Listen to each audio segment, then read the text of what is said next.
سید بن حذیر رضی اللہ عنہ نے بیان کیا کہ رات کے وقت وہ سورہ بقرہ کی تلاوت کر رہے تھے اور ان کا گھوڑا ان کے پاس ہی بندھا ہوا تھا۔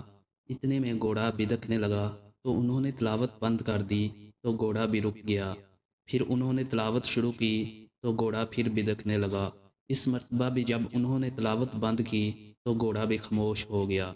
تیسری مرتبہ انہوں نے جب تلاوت شروع کی تو پھر گھوڑا بدکا۔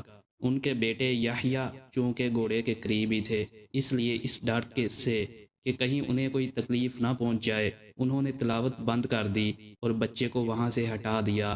پھر اوپر نظر اٹھائی تو کچھ نہ دکھائی دیا۔ صبح کے وقت یہ واقعہ انہوں نے نبی کریم صلی اللہ علیہ وسلم سے بیان کیا۔ حضور صلی اللہ علیہ وسلم نے فرمایا، ابن حذیر تم پڑھتے رہتے، تلاوت بند نہ کرتے تو بہتر تھا۔ انہوں نے عرض کیا، یا رسول اللہ صلی اللہ علیہ وسلم، مجھے ڈر لگا کہ کہیں گھوڑا میرے بچے یحییٰ کو نہ کچل ڈالے، وہ اس سے بہت قریب تھا۔ میں سر اوپر اٹھایا اور پھر یحییٰ کی طرف گیا۔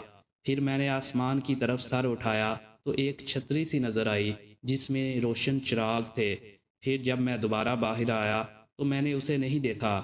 حضور صلی اللہ علیہ وسلم نے فرمایا، تمہیں معلوم بھی ہے وہ کیا چیز تھی؟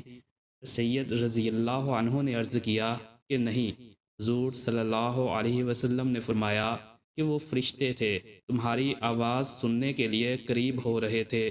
اگر تم رات بھر پڑھتے رہتے تو صبح تک اور لوگ بھی انہیں دیکھتے، وہ لوگوں سے چھپتے نہیں۔ صحیح بخاری حدیث نمبر 5018۔